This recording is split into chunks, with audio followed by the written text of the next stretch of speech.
un siervo de la gran obra del Padre. Esta palabra no se preste a equivocaciones. Está especificada con entera claridad. Pues un criado o sirviente o mensajero que está entregando un mensaje. Alguna vez decía, soy un cartero cósmico, porque estoy entregando el contenido de una carta cósmica. Así pues, mis caros hermanos, la palabra avatar no debe conducirnos jamás al orgullo, puesto que solamente significa eso y nada más. Es un emisario, alguien, un criado, un sirviente, entrega un recado, un mensaje. Eso es todo. En cuanto a los términos Buda, Maitreya, pues hay que analizarlos un poquito, a fin de no caer en error. Buda íntimo, en sí mismo, es, dijéramos, el real ser interior de cada uno de nosotros. Cuando el íntimo o real ser interno de alguien ha conseguido propiamente su autorrealización íntima, es declarado Buda. El término Maitreya es individual y colectivo. Desde el punto de vista individual, representaría un maestro llamado Maitreya. Pero desde el punto de vista, dijéramos, colectivo, entiéndese por Buda Maitreya, en el sentido más completo de la palabra.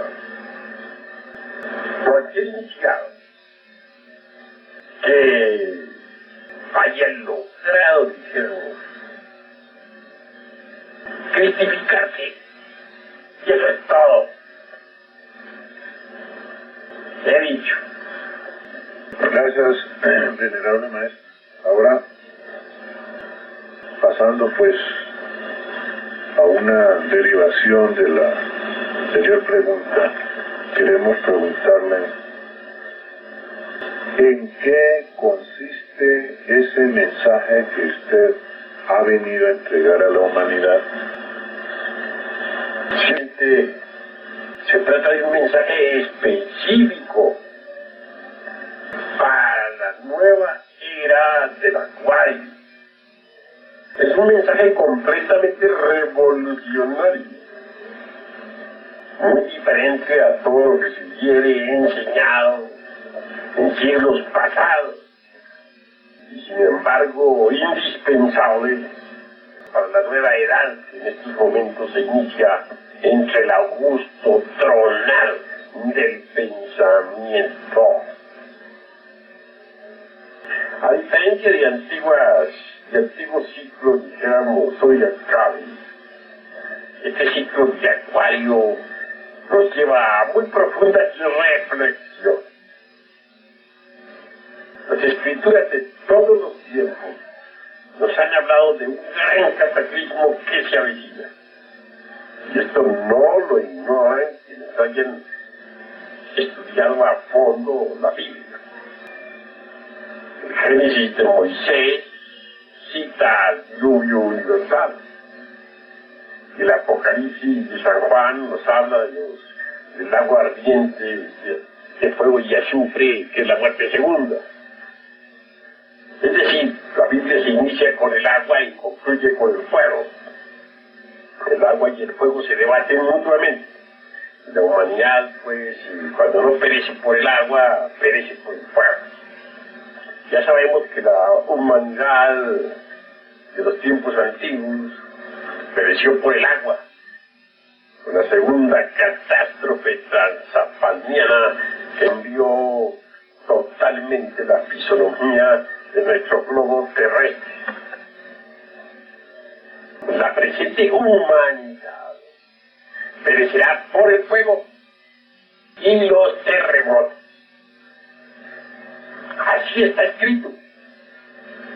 Quien haya investigado alguna vez la doctrina secreta de Anáhuac podrá evidenciar. Muchos son los profetas que nos han hablado sobre lo mismo.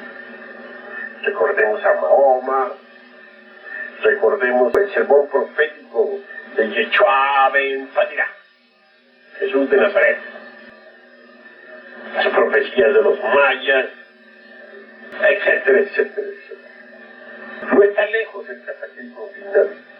Podemos asegurar que estamos a las puertas, aunque esto parezca increíble. También parecía increíble a los habitantes de la Atlántida que estuviesen a las puertas de la sumersión de aquel continente, cuando el Manu Basbata, que no es otro más que el Noé bíblico, les hablaba de la gran catástrofe que se avecinaba. La gente se reía, decía, este hombre está loco. En vísperas de la gran tragedia, todos comían, bebían, se divertían, se casaban y se daban en casamiento, como dicen las Sagradas Escrituras, y al otro día eran cadáveres. Así también por estos tiempos, se comen, duermen, se divierten, se regeneran cada vez más y más, y dentro de pocos días serán cadáveres. Habrá un fuego que nadie podrá apagar. El día del gran incendio está cerca. Viene una catástrofe espantosa. Los terremotos se intensifican de instante en instante, de momento en momento. Téngase en cuenta que el fuego del interior de la Tierra se halla en desasosiego. Sucede que en el Atlántico y sobre todo en el Pacífico existen grietas muy profundas. En el Pacífico se hallan las más hondas. El agua ya está en contacto con el fuego interior de la Tierra mediante tales grietas. Entonces, es claro que se están formando vapores y presiones dentro del interior del globo terráqueo. Y tales presiones y vapores son las que originan los terremotos. Conforme aumenten tales presiones y vapores, los terremotos se están intensificando. Y llegará el día en que nadie podrá vivir en paz, vivir tranquilo. Las ciudades caerán como castillos de naipes, hechas polvo, hechas cisne. Así pues, esa es la cruda realidad de los hechos.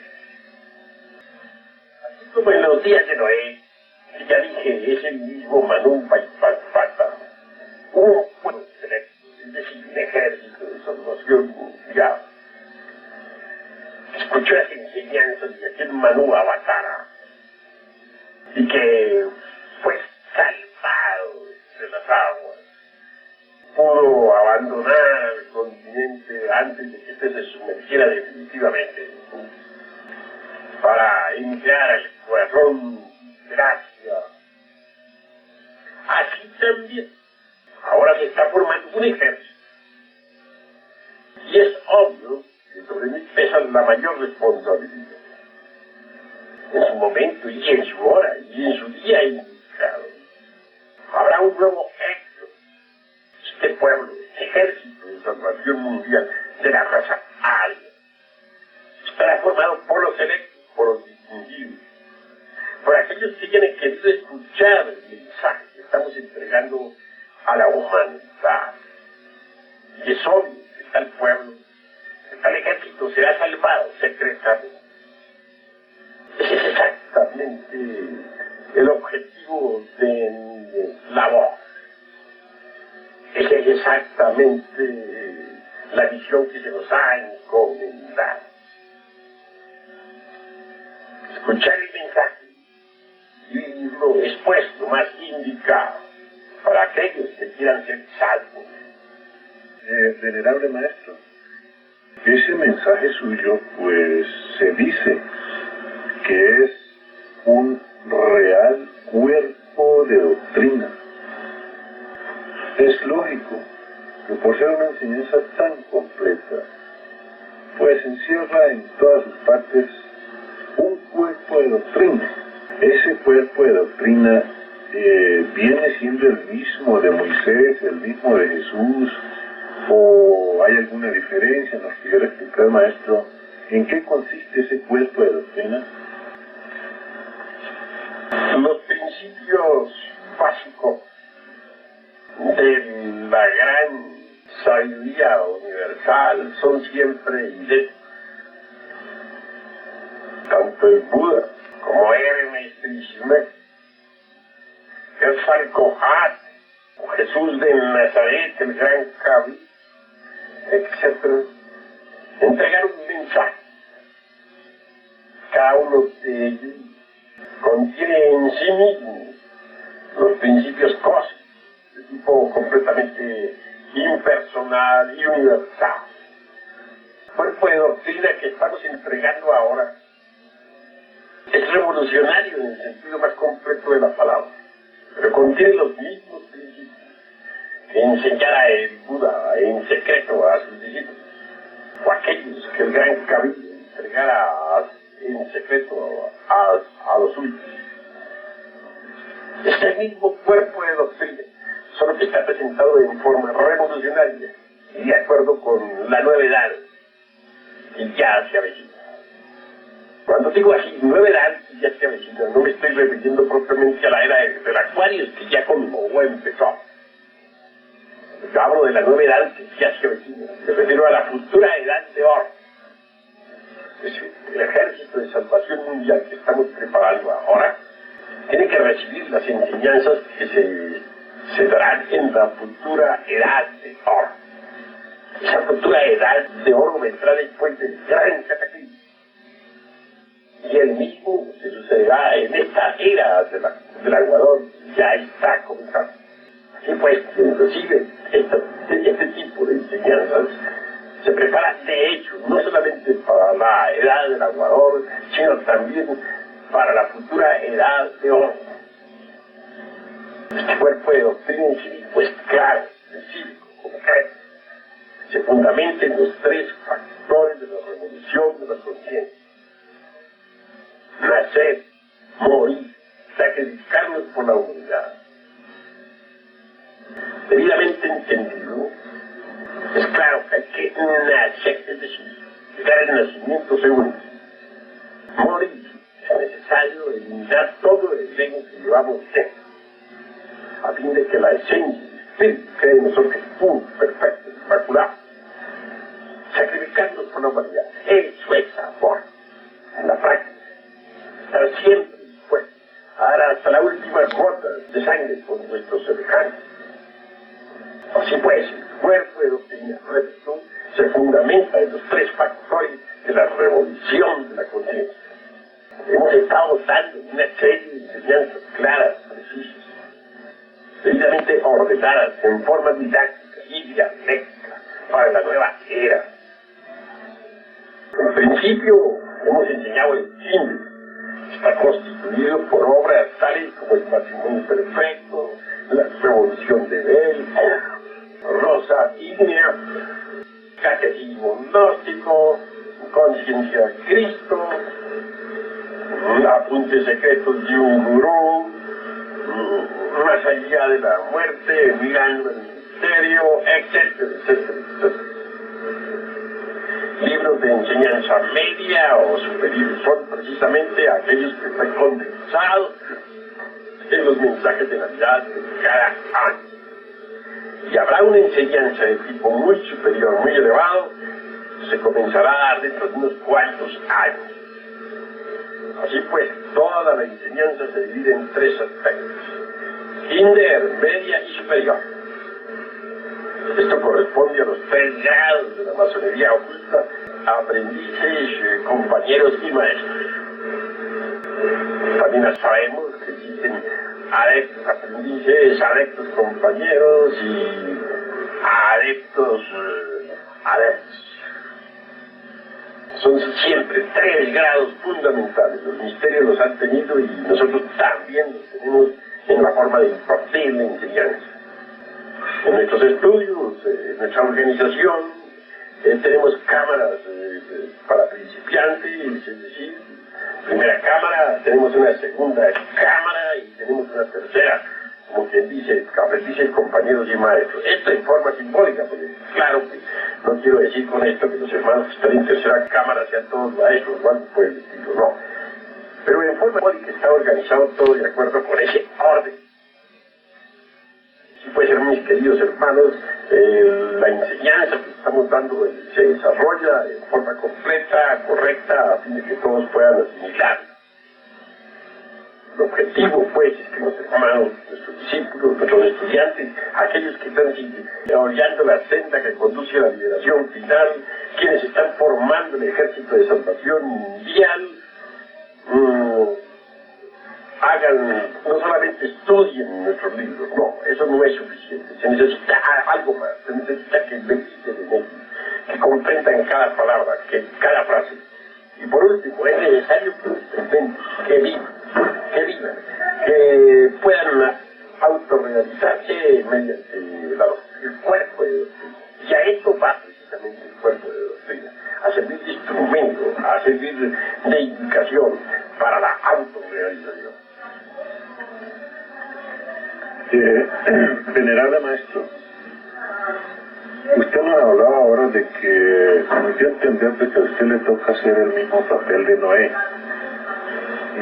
Sin embargo, y en las religiones enseñan de que Noé salvó a su pueblo en un arca de madera que duró 1 año construyéndola y que echó una pareja de cada sexo al arca y que a los 40 días desembarcó toda esa cantidad de animales y gente. ¿Usted me pudiera decir si realmente esa arca es de madera o es simbólico o las religiones no le han explicado suficientemente? El arca de la alianza es completamente simbólico. Sería absolutamente absurdo suponer que haya existido un arca de madera donde hubieran cabido una pareja de cada una de las especies animales que pueblan el mundo. Téngase en cuenta también que en la época aquella de la Atlántida existían gigantescos reptiles voladores, enormes mamuts, grandes y gigantescos dinosaurios, etcétera, etcétera, etcétera, que no hubieran cabido de ninguna manera en una pobre arca de madera construida por el viejo Noé. Es obvio que con un solo animalito de esos bien pesados hubiera tenido tal arca para irse a pique. Además, tengas en cuenta que según la leyenda ahí debería haber ido también toda su familia. Ni un transatlántico moderno, equipado con los mejores maquinarios, etcétera, y instrumentos técnicos, hubiera podido transportar una pareja de cada una de las criaturas que forman la faz de la tierra. Así pues, seamos claros, comprensivos en todo esto. Esa arca es completamente simbólica y estuvo en el Sanctum Sanctorum del Templo de Salomón. Hay que saber comprender lo que estamos hablando. La arca de la ciencia, indudablemente, es lo que se quiere citar en la Biblia. La arca de la ciencia estuvo, repito, también representada en forma de miniatura simbólica o alegórica en el Sanctum Sanctorum del Templo de Salomón. Se dice que 2 querubines habían de lado y lado del arca, se tocaban con las puntas de sus alas y se hallaban en la actitud del hombre y de la mujer durante la compra. Cuando los soldados de Nabucodonosor, rey, entraron al Sanctum Sanctorum, exclamaron: "Este es Dios que vosotros los judíos tanto preconizabais, y de cuyas virtudes los sentíais orgullosos". Y es que claro, ¿qué iban a entender entonces los profanos y profanadores? Dentro del arca estaba el libro de la ley, o sea, en las tablas de la ley, la vara de Aarón, que significa el faros, el principio viril, sexual o masculino, la copa o cogor, por la cual estaba contenido la semilla o el maná del desierto. Esta copa o cogor no es más que el útero, el yoni femenino, el arca de la alianza, pues, el arca de Noé, no es otra cosa sino el arca de la ciencia. Inevitablemente no podría ser entendido tal enigma si no conociéramos precisamente el arcano AZE, el gran arcano.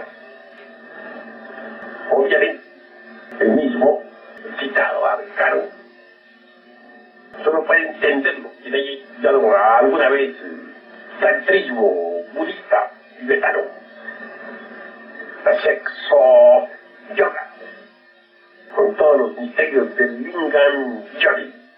Y eso es todo. ¿Entendido? Sí, venerable maestro. Otra cosa que sería bueno que nos aclarara es algo que flota sobre las creencias, sobre la creencia de toda la gente religiosa, lo cual esperan, dice, en un futuro. Es aquella parte que dice el Maestro Jesús que, o alguien dice en las Sagradas Escrituras, que vendrá sobre las nubes el Hijo del Hombre.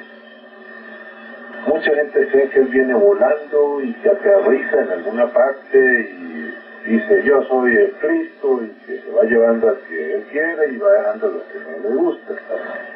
Me gustaría una explicación muy concreta sobre cómo es aquello de que vendrá sobre las nubes el Hijo del Hombre.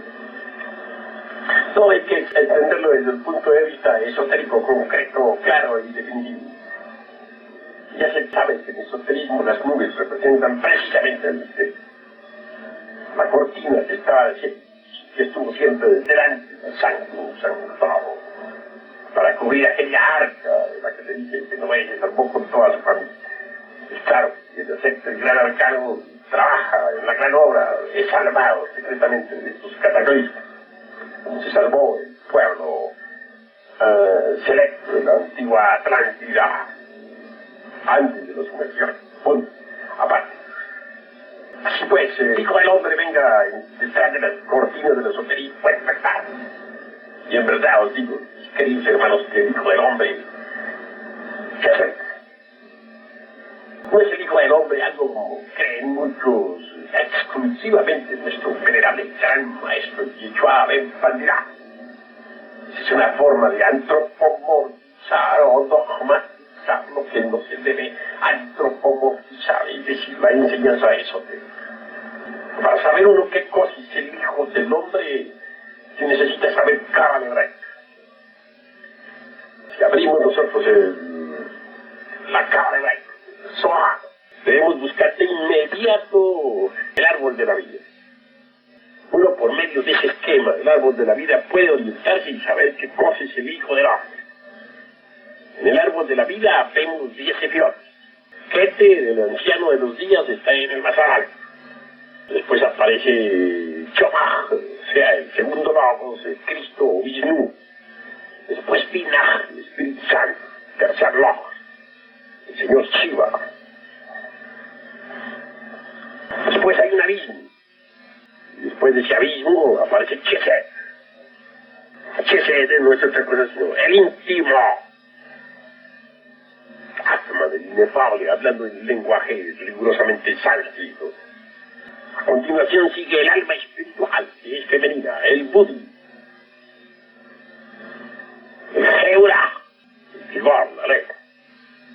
Después Tifer, el alma humana. Prosiguiendo encontraremos a Netzach, la mente. Y a Hod, se escribe H-O-D, Hod, cuerpo astral. Y a Yesod, el principio fundamental del sexo, fondo vital del organismo humano. Lingam Sarira de los teósofos. Y luego Malkut, el mundo físico. Y ahí los 10 sefirot. El primer triángulo es Logoi, Keter Chomaj Binah. El segundo triángulo es el Ético, Chesed Geburat. El tercer triángulo es Maj. de Cha, Hod y Yesod. Calculo el mundo físico es un sefirot de Caín. Bien. Si el primer triángulo es Logos, tiene un centro básico en la manifestación. Está especificado precisamente en Yesod, el tercer Logos.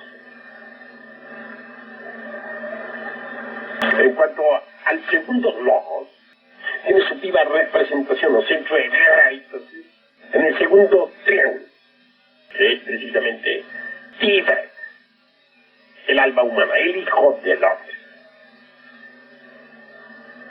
Así pues, mis queridos hermanos, todos aquellos que entiendan esto, no olviden que el hijo del hombre es el Tiferet de la cabra de Goray, vivo representante, dijéramos, del Logos, el alma humana en sí misma llamada, dijéramos, a integrar la totalidad de nuestro ser, como se diría en Cábala, la totalidad de los 10 epiyotes de la Cábala. El Hijo del Hombre es el que tiene que establecer el pleno equilibrio dentro de nosotros mismos, aquí y ahora. Lo importante es, precisamente, preparar el templo para el Hijo del Hombre. Cuando está listo ese templo interior, íntimo, particular de cada uno de nosotros, entonces Él entra en nosotros. Se tiene tras las nubes del esoterismo, no sobre las nubes del esoterismo, como se ha dicho. También entre el esoterismo, pertenece a los misterios, a la magia práctica y trascendental. ¿Entendido? Sí, maestro. Ya que a propósito, pues tocamos este punto, no estaría en general de la gente derivado también de las religiones, y es que todo el mundo pues confunde al Cristo cósmico con el Maestro Jesús. ¿Nos pudiera usted explicar cuál es la diferencia entre el Cristo cósmico y el Maestro Jesús? Es claro que el Cristo cósmico es impersonal, universal. Está más allá de la personalidad, de la individualidad y del yo, que se expresa a través de cualquier hombre que esté debidamente preparado. Un día se expresó a través del maestro Yitzhak Ben Padia, Jesús de Nazaret. Otro día se expresa a través de un Hermes Trismegisto, a través del Buda Gautama Sakyamuni. En todo caso, el Cristo es cósmico, es universal, puede expresarse a través de cualquier avatar, a través de cualquier hombre que esté debidamente preparado, en el sentido más completo de la palabra. Maestro, usted en alguna ocasión escribió que para que la mujer pudiera autorrealizarse totalmente, tendría que cambiar de cuerpo por un cuerpo masculino. Pero ahora usted nos dice que la mujer tiene los mismos derechos, tanto físicos como espirituales, a heredar pues la sabiduría y la inmortalidad exactamente igual al hombre. ¿Nos pudiera explicar este aspecto, maestro? Ciertamente en el pasado pensábamos que para que la mujer pudiera autorrealizarse habría de tomar cuerpo masculino. Nos basábamos en el hecho de que Jesús de Nazaret no era mujer, ni el Buda Gautama Sakyamuni tampoco, ni Hermes Trismegisto, ni Quetzalcóatl. Pero al encontrarnos ahora entre grupos más selectos de la humanidad, me refiero al grupo secreto, o a los rectores de este mundo, formados por los rectores de este mundo, punto, o como mejor dijéramos, es claro que hemos cambiado de opinión. Y no se trata simplemente de opinión en el sentido de que se entiende por emisión de un concepto con respecto a que otro pueda ser el verdadero. No. Es que he estado personalmente con un grupo muy selecto. He estado en contacto directo con los hermanos de la orden superior. He estado entre ese grupo, gentes de carne y hueso, como nosotros, pero inmortales. Allí encontré a varias damas adeptas, cuyos cuerpos datan de hace miles o millones de años hacia atrás. Una de ellas me sorprendió por su juventud y su extraordinaria belleza. Es de una edad indescifrable. Se trata de damas resurrectas. Los cuerpos de estos inmortales no se sabe de qué edad son. En todo caso son maestros de perfección que resucitaron de entre los muertos, que tienen el elixir de larga vida, que poseen la medicina universal, que saben transmutar el plomo en oro y que gobiernan a la naturaleza entera. Son los rectores de este mundo. Y repito, entre ellos encontré a varias damas adeptas, resurrectas e inmortales. Por tal motivo, hube de verme la necesidad de tener que rectificar. Las mujeres alcanzan también la inmortalidad. Tienen los mismos derechos que el hombre. Pueden resucitar de entre los muertos, cristificadas en forma absoluta, completa. Sí, claro, si leemos nosotros cuidadosamente el Génesis, encontraremos la palabra Elohim. Pero me refiero a la Biblia hebraica primitiva, no a estas Biblias de ahora que están adulteradas y arregladas de acuerdo con los intereses de ciertas sectas. No, miremos la Biblia hebraica primitiva, original. A Dios se le cita con la palabra Elohim. Ahora, Elohim es una palabra que se escribe con H, Elohim, que se pronuncia Elohim, porque la H suena como J, y significa diosas y dioses. Si a una religión se le quitan las diosas, tal religión ha quedado colocada entonces a mitad del ateísmo. Una religión sin diosas es mitad ateísta, porque si a Dios le quitan la mitad, pues no queda sino la mitad. Y si Dios es diosa también, le quitamos la parte femenina, queda la mitad, la masculina nada más. Pero esa religión, una religión así, se ha colocado de hecho a mitad del ateísmo materialista. Elohim significa diosas y dioses. Se refiere al ejército de Rabó. Es una palabra femenina con un plural masculino. Ese es el verbo de que nos habla San Juan. Así pues, Dios es masculino y Dios es femenino a la vez. Por tal motivo, las mujeres tienen los mismos derechos que los hombres. Y si los hombres resucitan de entre los muertos, como así es y me consta, porque lo he visto, oído, tocado y palpado, también las mujeres tienen el mismo derecho a la resurrección. Ha llegado la hora en que las mujeres comprendan que pueden llegar a la perfección total si así lo quieren. Lo que sucede es que en el pasado muchos hombres subestimaron a las mujeres. Quisieron quitarles siempre sus derechos, humillarlas. Pero ha llegado la hora en que la mujer se suplee contra esos falsos conceptos y ocupe de hecho en el mundo y en la sociedad el puesto que realmente le corresponde. Eso es todo. Bueno, venerable maestro, nosotros como discípulos de la Divina Gnosis, es lógico que aceptamos sin lugar a ninguna duda todos y cada una de las partes del cuerpo de doctrina que usted nos ha enseñado, porque la hemos experimentado ya y sabemos que fuera de ahí no hay nada.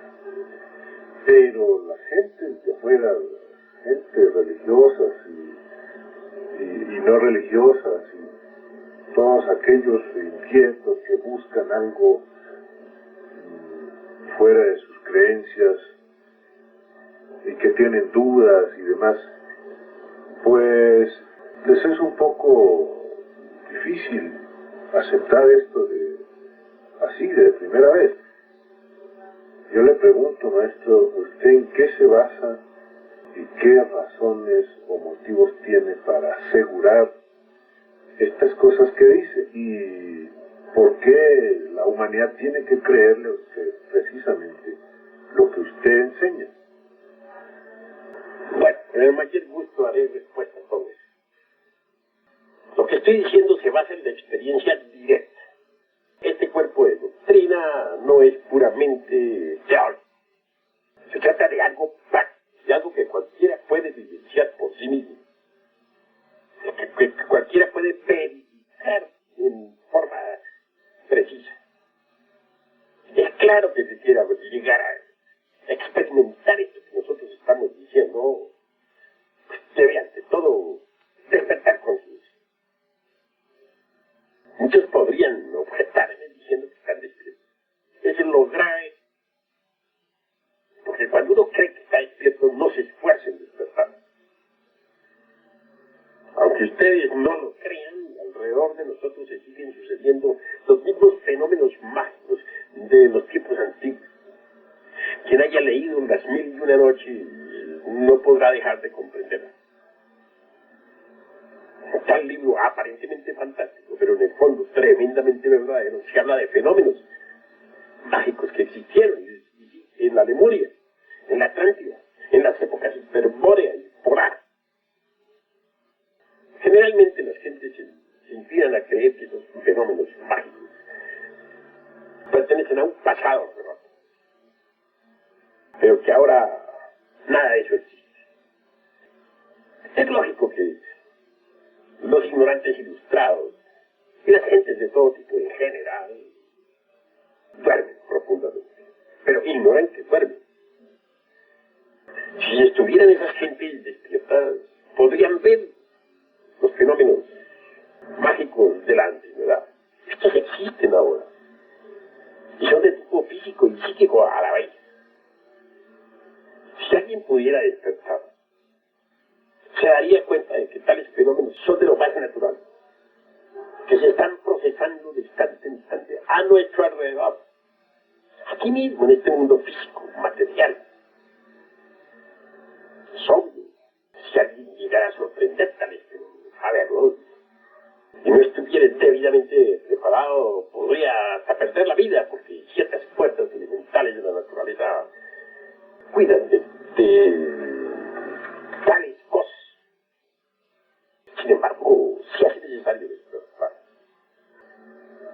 no para perder la vida, como podría inclinarse a cualquiera a creer después de oír estas frases, no, sino para precisamente poder hallar la senda que lo ha conducido a la verdad con exactitud matemática. Que la verdad no es cuestión de creer o de no creer. La verdad nada tiene que ver con las ideas que uno pueda tener sobre la misma. La verdad nada tiene que ver con nuestros conceptos u opiniones. No puede darse el lujo de creer lo que quiera. Experimentar es diferente, mis queridos hermanos. Podemos ponernos 1.000.000 de teorías sobre el fuego, pero solamente venimos a saber que quema cuando metemos el dedo en la llama. Así es la verdad. Hay muchos que piensan que están en la verdad porque tienen un dogma metido en la cabeza, pero eso no es la verdad. Hay muchos que creen que están en la verdad porque se han metido tal o cual libro sagrado de pasta a pasta, pero eso no es la verdad. Repito, la verdad no es cuestión de hipótesis, ni de lo que uno crea o deje de creer. Se trata de experimentar. Si tiene que a conocer la verdad, se hará libre. Así lo dijo el gran maestro, y así es. Pero conocer la verdad no significa aceptar el razonamiento de tal o cual actor, ni de tal o cual predicador, ni de tal o cual tesis sustentada por este u otro libro. No. Conocer la verdad significa meter el dedo en la llama y quemarse. Es decir, experimentarla en sí misma, directamente, tal cual es. Y luego, como dice la razón que he entendido. Sí, venerable maestro. Así pues, no se trata de que las gentes crean o no crean lo que yo estoy diciendo. No, se trata de que experimenten lo que yo estoy diciendo. Y eso es diferente. En alguna forma hay que experimentar, es verdad. Si queremos ver los microbios, debemos usar un microscopio. Y si queremos ver las estrellas, un telescopio. Así también, quien quiera experimentar la verdad, pues necesitará un instrumento. Algo con que experimentar. afortunadamente está en nosotros la esencia, la conciencia. Bueno, hay que desembotellarla de alguna manera, sacarla entre los elementos inhumanos en que esté enfrascada, porque una vez libre nos permite entonces experimentar lo real. Ver, oír, tocar y palpar lo que hemos escrito en nuestros libros. Pero hay que sacarla de entre el ego, de entre el yo, de entre el mí mismo, de entre el sí mismo. Este yo, que muchos consideran divino, realmente es una casa, es una botella. La botella aquella donde está el geniecillo enfrascado. El ego. El geniecillo que está dentro, metido ahí entre esa botella, no es otra cosa sino el alma, la esencia. Tenemos que sacarla de entre el ego. Para que esa esencia libre pueda experimentar la verdad. Pueda ver, oír, tocar y palpar lo que cada una de mis obras ha escrito. Hay que destruir, pues, el ego. Si no se destruye el ego, ¿cómo podría libertarse el alma, la esencia?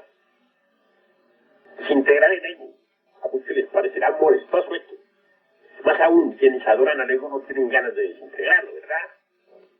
Hay muchos yoístas en el mundo. Gentes equivocadas que están creyendo que el ego es Dios dentro de ellos. Esas pobres gentes van por el camino del error. Si esas gentes se tomaran la molestia de autoexplorarse a sí mismas, descubrirían lo que es el ego. No hay duda de que tal ego no es más que un conjunto de agregados psíquicos inhumanos. Ira, codicia, lujuria, envidia, orgullo, pereza, gula, etcétera, etcétera, etcétera. Que hay que autoexplorarlo a sí mismo, es verdad. Y cuando uno descubre que tiene un error, debe desintegrar. Primero hay que entenderlo, antes de quemarlo. Solo a través de una meditación interior profunda y despiadada sobre uno mismo, sobre el propio error que quiere reducir a polvo, puede darnos comprensión. Quien haya comprendido debe volverse un poquito más humilde y saber suplicar. Todos tenemos una madre cósmica, un principio ígneo, universal, un foja. Es decir, todos tenemos en nuestra anatomía oculta la serpiente ígnea de nuestros mágicos poderes de que hablan los indostanes. Si a ella le suplicamos, es obvio que con su fuego flamígero desintegrará el error que hemos comprendido. Se necesita una didáctica, la he dado en mis libros. Que se estudien todos el misterio del áureo florecer. Conforme vayamos acabando con nuestros errores, la conciencia se irá liberando. Una conciencia libre podrá experimentar lo que tengo escrito en mis libros. No se trata pues de que me crean, de los que no me crean. Lo que se trata es que cada cual puede experimentar por sí mismo. Nos diferenciamos pues de cuánta secta, escuela o religión exista por ahí, en el hecho de que nosotros damos prácticas que van encaminadas a la demostración, pero a la demostración directa. No queremos conejillos de indias, ni tampoco vamos a servirles de conejillo de laboratorio a nadie. Que cada cual experimente en su propio pellejo, cada cual sea por sí mismo capaz de investigar y de experimentar directamente. En nuestros libros hay técnica suficiente para la investigación, para la experimentación. Nosotros cultivamos la ciencia de la religión, eso es gnosis. No estamos contra ninguna religión, claro. No estamos atacando a nadie, claro. Únicamente estudiamos la ciencia de la religión y esto no perjudica a nadie. Quien logre libertar su conciencia, con ella podrá estudiar lo que hemos escrito en nuestras obras. Eso es todo. Maestro, ya que usted nos ha hablado pues de su mensaje y del cuerpo de doctrina y que es el avatar y demás, bueno, pues nosotros, lógicamente, jamás hemos dudado. No lo dudamos al principio, menos ahora. Sin embargo, hay muchas gentes de otras sectas que tienen su avatar. Hay algunos que dicen que ellos son el avatar de Acuario. Por ejemplo, conocimos por allá en Venezuela a una secta de un señor Laferrier que decía que él era el avatar. Creo que él pues desencarnó. Esto, ¿cómo nos pudiera explicar usted pues de que haya gentes que afirmen algo sin tener la manera exacta de comprobarlo, maestro? El día de la quema se verá el humo. Recuerden ustedes que también muchos profetas aparecieron en la época de Jesús. Y todos se decían a sí mismos avataras de Pichis. Pero solo uno triunfó. Se fue Jesús de Nazaret, el Cristo. Muchos profetas, muchos mesías habían en las épocas aquellas de la Atlántida. Y así mismo se consideraban avataras y se hacían adorar como tal. Pero solo uno salió triunfante de entre las aguas universales. Ese, el único, fue Manubay Vajvata. Llevó a su pueblo hasta las mesetas centrales a través del terremoto y de las inundaciones. Aquí también, mis queridos hermanos, muchos por estos tiempos podrán decir, yo soy el avatar. Pero los hechos hablarán por sí mismos.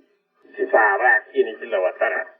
El día del gran incendio, el que sea capaz de sacar a su pueblo del fuego y las llamas en un momento crucial y decisivo del fin de la raza aria, ese es el avatar.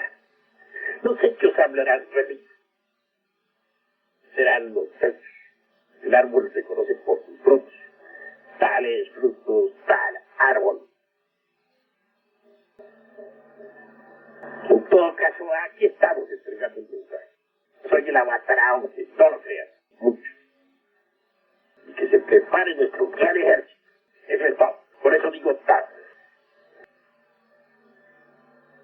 Maestro, otra pregunta que nos parece muy interesante y más que todo importante es el hecho de que la Biblia es un solo libro con una sola enseñanza, con un solo cuerpo de doctrina. Sin embargo, ha dado margen para que de la misma Biblia salgan cantidad de religiones, de sectas, para que todas sean distintas y sin embargo se apoyen en la misma Biblia. O sea que cada cual la interpreta pues a su manera y como a bien quiere. ¿Usted qué opina sobre este aspecto o qué puede enseñar a la humanidad usted con relación a la Biblia, maestro? Bueno, la Biblia es el cuerpo de la doctrina. El Talmud es el alma de la doctrina, donde está la cuestión judía, o el alma nacional judía. Pero el espíritu de la doctrina está en el Zohar, en la Cábala judía. Estos tres libros, en general, se complementan entre sí. La Biblia en sí misma está escrita en clave. Y solo podría entenderse con el espíritu de la doctrina, que está en la Cábala judía. Es pues en la Cábala judía donde se hallan las claves para interpretar la Biblia. Sin la Cábala judía no es posible interpretar correctamente la Biblia. Sin embargo, hay gentes empíricas que quieren interpretar la Biblia con la Biblia misma y lo hacen sencillamente por ignorancia, porque ignoran de que la Biblia está escrita en clave. Hay quienes compaginan versículo con versículo para dar interpretación, capítulo con capítulo, etcétera, etcétera. Pero todas esas son formas de la ignorancia, ese empirismo absurdo. La Biblia en sí misma es sagrada, pero hay que conocer las claves que permiten su interpretación. Y tales claves, repito, están en la Cábala judía. Son tres pueblos, libros que los judíos han hecho conocer. Y todos en sí mismos forman la doctrina. Biblia, Talmud y Cábala judía. Es el Zohar. Pero prueba de que las gentes no entienden la doctrina es que hay miles de sectas fundamentadas en la Biblia. Muchas veces de un solo versículo sale una secta. Y se están multiplicando tanto las sectas, que llegará el día en que habrán tantas sectas cuantos versículos hay en el Nuevo Testamento. El hecho mismo de que no se pongan de acuerdo las sectas, de que cada una interprete en forma diferente, de que no lleguen a conclusiones iguales, nos está indicando que están confundidos todos. Pues si ya hubiese sido, si no estuvieran confundidos, no habría más que una sola secta, una sola religión. Cuando son muchos pareceres, hay confusión. Y es obvio que cada secta tiene su parecer. Entonces todos están confundidos. Es necesario conocer las claves para poder interpretar. Si se estudian las claves, si quienes investigan la Biblia estudiaran la cábala judía, todos se pondrían de acuerdo. Y entonces no habría sino una sola gran religión, basada en las enseñanzas críticas. No hay duda de que la Biblia es alegórica, simbólica. No se puede interpretar a la letra muerta. ¿Entendido? Sí, venerable maestro. Venerable maestro, todos los pseudo-ocultistas y pseudo-rosacrucistas, teosofistas, etcétera, defienden a capa y espada la evolución. Usted, sin embargo, dice que no, que fuera de la evolución existe también la revolución y su opuesto de la evolución, que es la involución. ¿Cómo es que usted pues se le enfrenta a toda esa cantidad de caballeros muy ilustres que han hablado tantas maravillas de la evolución? Bueno, cada cual piense como quiera. Las gentes son libres de pensar. Toda organización de tipo pseudo-esotérico, pseudo-ocultista, puede opinar como bien quiera. En todo caso, yo hablo basado en hechos concretos, claros y definitivos.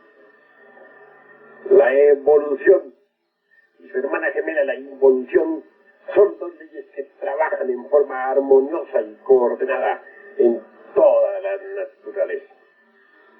La evolución y la involución constituyen el eje mecánico de la gran naturaleza. Hay evolución en el grano que germina y en la planta que se desarrolla y que da fruto. Hay involución en la planta que entra en el periodo de caducidad, degeneración y muerte. Hay evolución en la criatura que se gesta dentro del claustro materno, en el niño que se desarrolla, en el joven fuerte.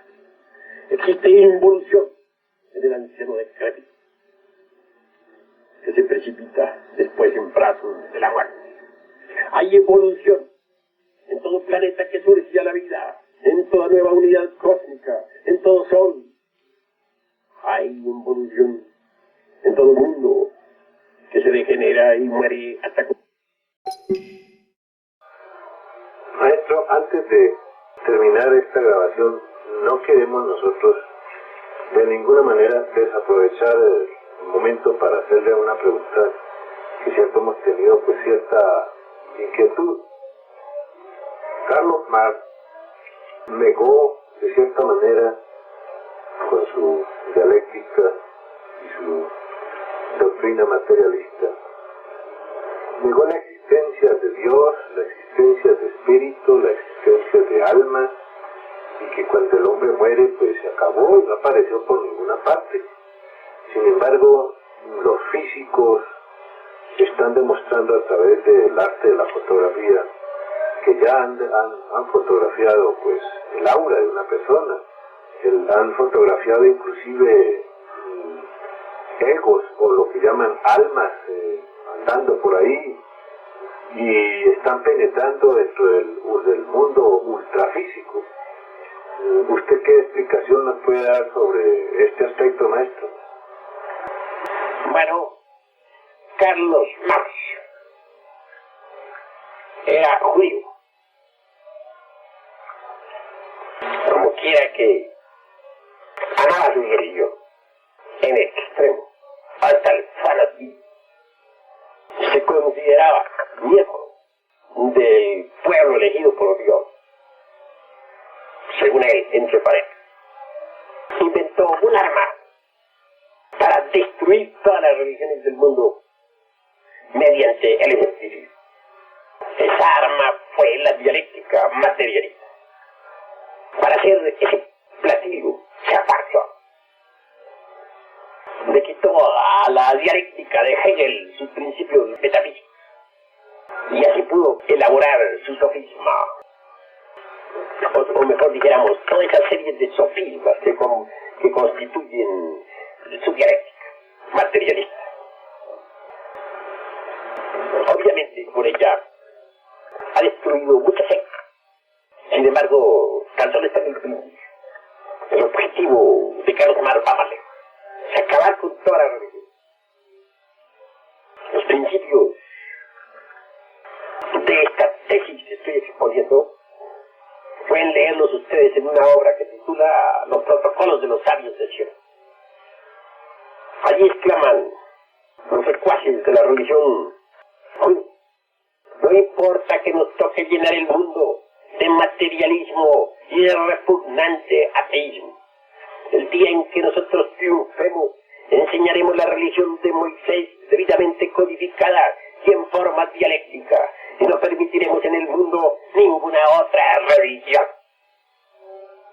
Carlos Marx no hizo realmente sino cumplir con los protocolos de los sabios de Dios. Él no era materialista.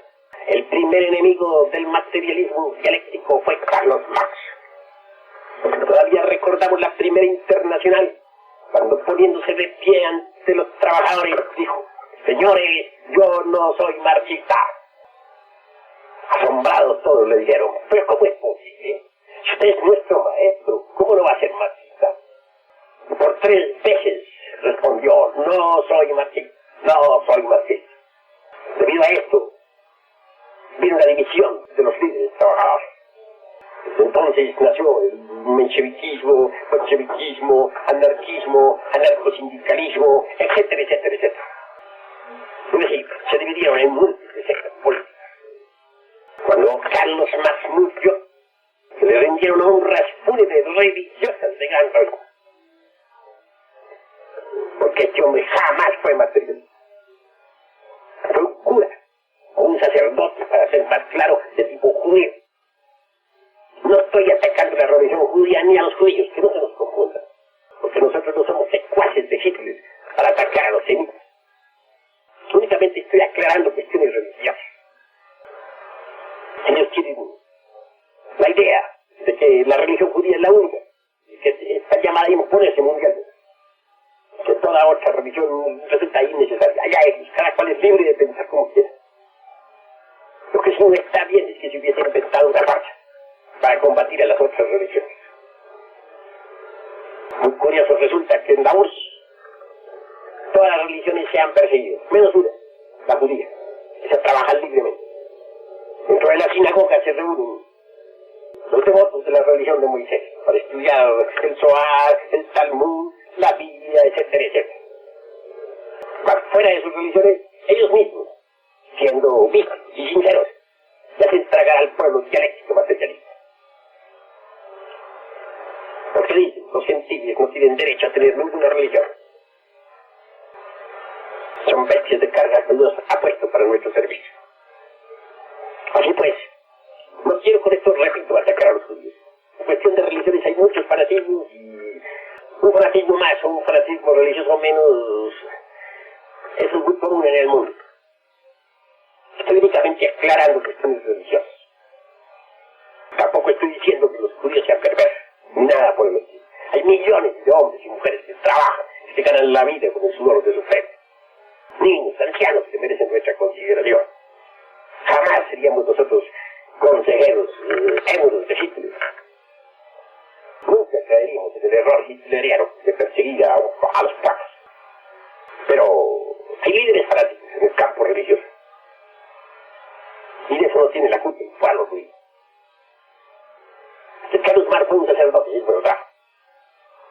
El arma que inventó, la inventó con un solo propósito: acabar con las otras religiones. Así pues, la dialéctica materialista solamente puede engañar a los tontos.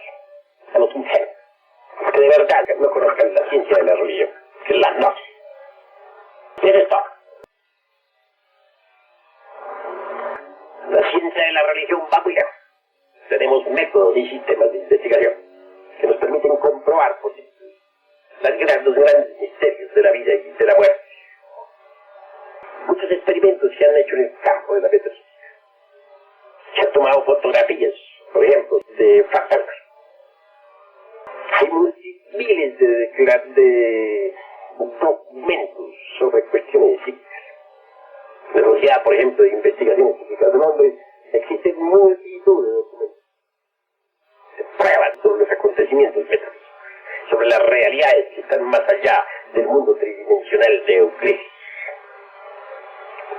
Ya se logra, por ejemplo, con aparatos muy finos, basados en rayos infrarrojos, fotografiar acontecimientos o asesinatos después de estos haber sucedido. En el Brasil ya hay lentes con los que se puede fotografiar el agua.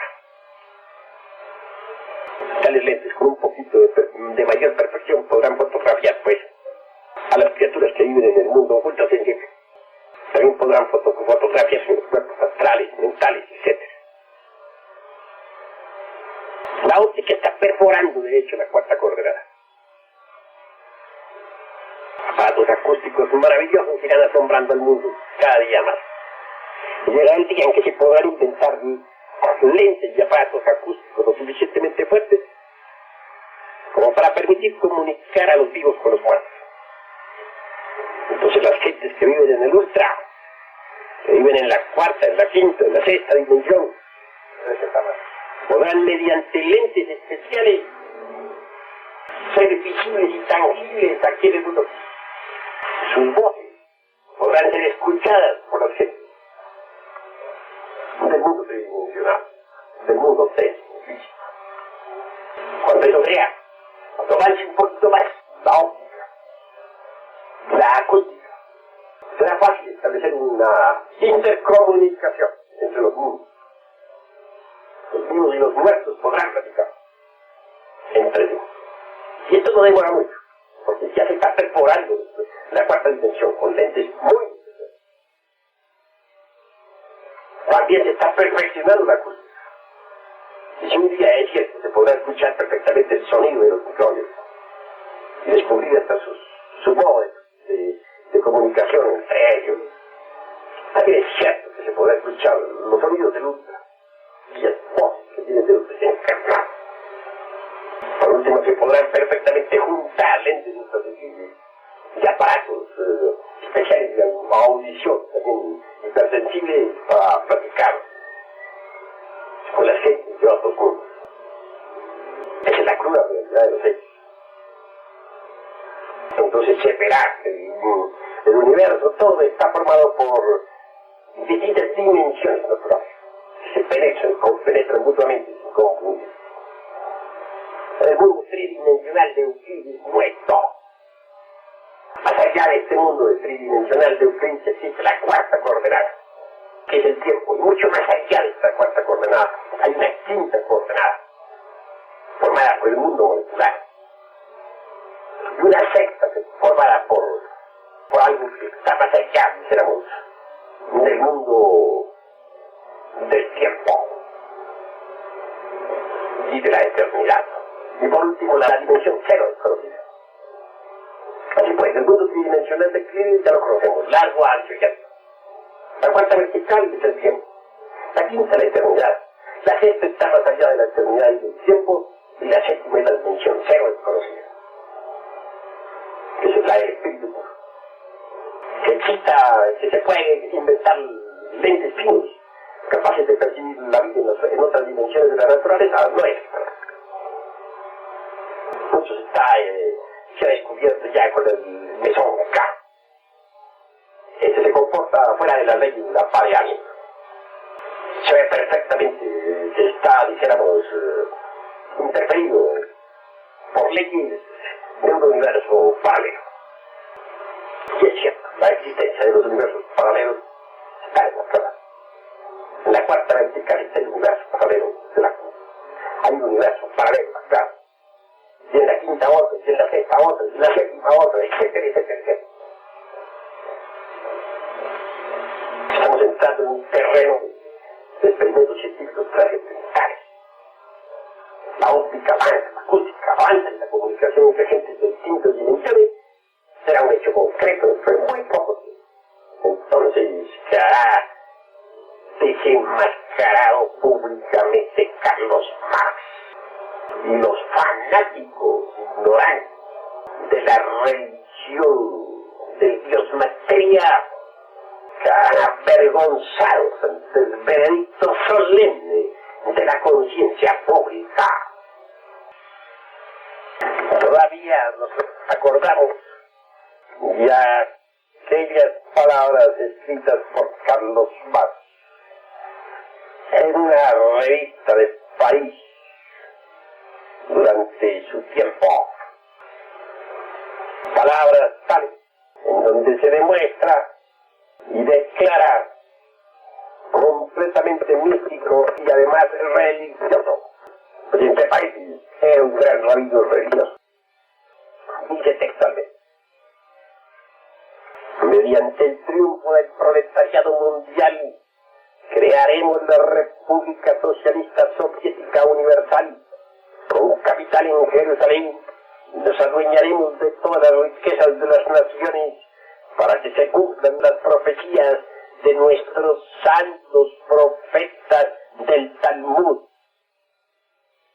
Como ven ustedes, estas palabras no pueden ser de ningún ateo materialista, sino de un cura religioso, de un rabino, de un fanático, de alguien que quiere que su religión se imponga mundialmente y que se acaben todas las otras religiones.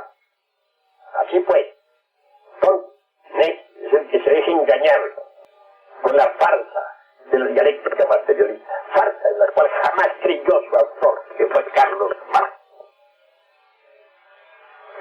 Maestro, a través de esta disertación o esta explicación suya, pues se me ocurre hacerle una nueva pregunta que viene muy al caso. A propósito, pues, de materialismo, el ateísmo y todas esas cosas, pues los religiosos y los pastores, sacerdotes, etcétera, hablan mucho del anticristo, pero realmente nunca nos han dado una explicación exacta sobre qué cosa es el anticristo. ¿Usted nos pudiera explicar, maestro, en qué consiste el anticristo o qué es en sí, en el fondo, qué es el anticristo? Con el mayor gusto daré respuesta. Nostradamus dice: tan esperado y nunca volverá en Europa, desde Asia llegará, de la liga de Hermes ha de ser, y a los reyes de Oriente mandará. Cierto autor decía textualmente: es necesario descomponer este vaticinio en tres cuerpos. Primero, tan esperado y nunca volverá, es un mensaje apocalíptico. La humanidad ha estado esperando al anticristo desesperadamente, ya que con él, después de él, tendrá la parucía, el retorno de Cristo a la tierra.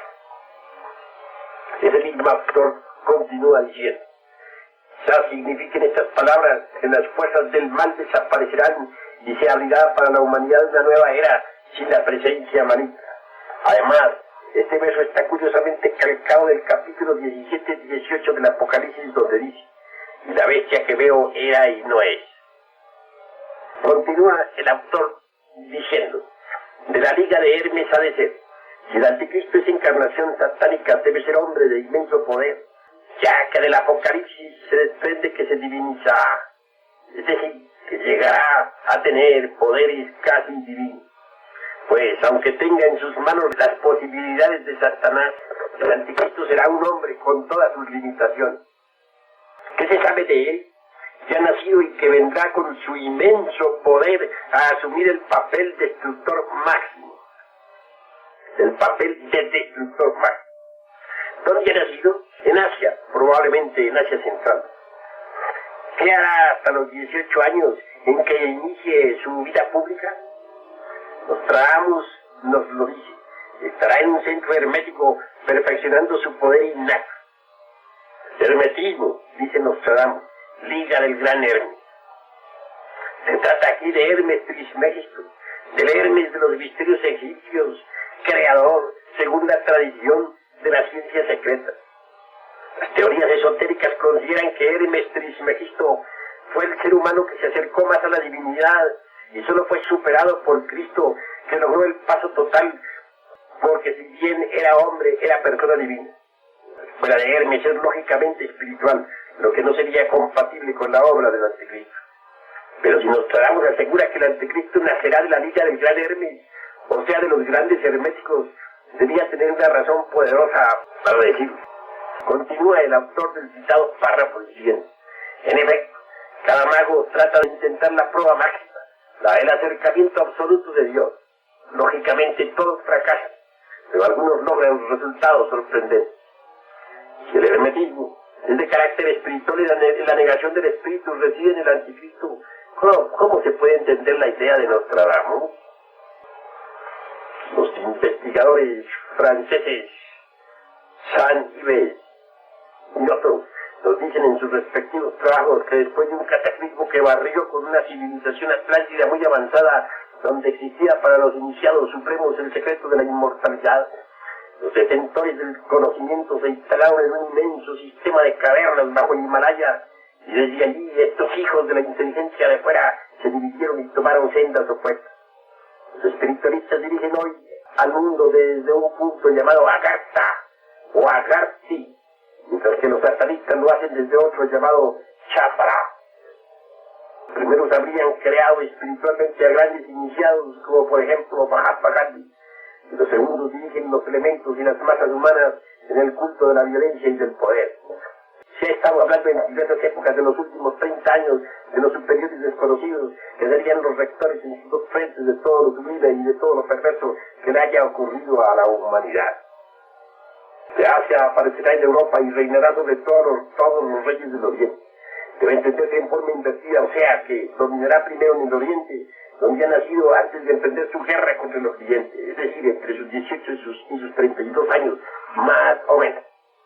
Digamos, para finalizar este punto, que Nostradamus nos da, a través de distintas centurias, todos los antecedentes cronológicos, con fechas siempre astrológicas de la llegada del Anticristo, y que son 1963, 1 de abril, nacimiento de la bestia en el Asia Central.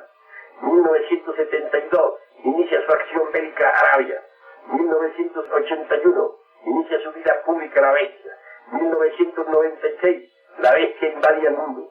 1999, muerte de la bestia y triunfo de la cristiandad. Este último año, por el reino del sol, vendrá pues una edad de oro para la tierra. Desarrollamos algunas de estas fechas en la centuria 1072, una de las más enigmáticas. Dice Nostradamus, 1999, 7 meses después, del cielo bajará un gran rey del horror, y resucitará el rey Angoulême, y después una guerra hará el mundo mejor. Séptimo mes, 7 meses después de este año de 1999, ¿y quién vendrá? Un gran rey de horror, pero además un rey que bajará del cielo para resucitar no a los muertos sino a los justos, a aquellos que el Apocalipsis señala como no habiendo adorado a la bestia y hayan perdido la vida por haber rendido testimonio de Jesús.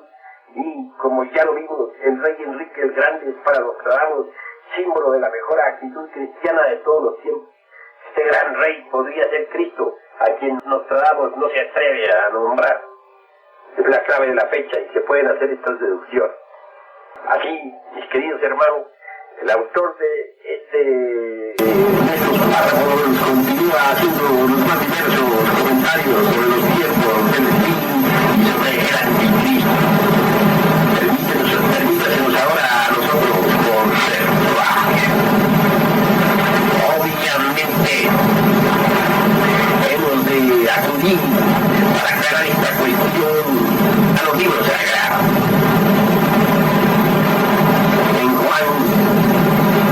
Juan 2, 3, encontramos nosotros, la Biblia, algo sobre el Anticristo. Y ya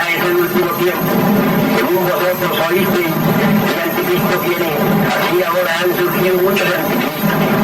Por eso conoceremos que es el último tiempo. Es el último tiempo. Salieron de nosotros, pero no eran de nosotros. Porque si hubiesen sido de nosotros, habrían permanecido con nosotros. Pero salieron para que se manifestase que no todos son de nosotros. Pero vosotros tenéis la unción del Santo y conocéis todas las cosas. No os he escrito como si ignoraseis la verdad, sino porque la conocéis y porque ninguna mentira procede de la verdad. ¿Quién es el mentiroso? Sino el que niega que Jesús es el Cristo. Este es Anticristo, el que niega al Padre y al Hijo. No aquel que niega al Hijo tampoco tiene al Padre. El que confiesa al Hijo tiene también al Padre. Así pues, hemos visto en las Sagradas Escrituras lo que es el Anticristo, pero necesitamos aclarar. ¿Quién es el mentiroso? Sino el que niega que Jesús es el Cristo. Este es Anticristo, el que niega al Padre y al Hijo. Pero bueno, solo aquel que niega al Hijo tampoco tiene el Padre, dicen las Sagradas Escrituras. Entonces, el que niega al Hijo del hombre, niega, tampoco tiene el Padre. Ese es el Anticristo. ¿Pero cuál es el Hijo? La Biblia no puede explicar, porque es claro. ¿Dónde está la clave para entender estos párrafos? En el Zohar, en la Cábala judía. ¿Qué dice la Cábala? Veamos el árbol de la vida. El Hijo del hombre es Tiferet, en el gran árbol. ¿Qué es? ¿Qué es Tiferet? El triple hombre. El alma humana. ¿Quién niega el alma humana? ¿Quién niega el espíritu del hombre? La ciencia materialista, ¿verdad? Los ateos enemigos del Eterno, ¿es cierto? Los fanáticos del Dios material. Entonces, el Anticristo es la fantasía materialista de nuestra época. No es un anticristo, sino muchos anticristos. Entonces está escrito, ya es el último tiempo. Y según vosotros oísteis, el Anticristo viene, aquí ahora han surgido muchos anticristos. Y son millones los anticristos. No los ateos materialistas enemigos del Eterno. Millones y millones, como les salieron de la mano. ¿Qué dice nuestra búsqueda de la vida de Hermes a dinero? Sencillamente, Hermes trabaja con la mente. Ellos de alguna forma manejan, digamos, la mente. La antítesis, digamos, la parte resplandeciente de la mente. La antítesis de la ciencia verdadera. La antítesis de la real ciencia. El árbol tiene su sombra. ¿Quién podría negarlo? Bajo el sol, un árbol tiene una sombra. Siempre bajo el sol de la verdad. La mente tiene su sombra. En la gran sabiduría de Hermes,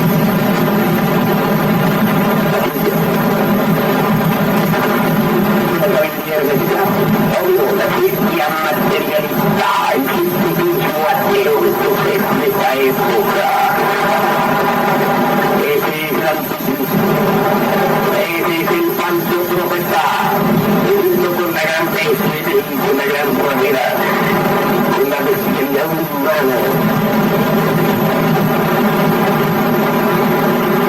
Se ha lanzado del lago de ardiente, después de la gran segunda.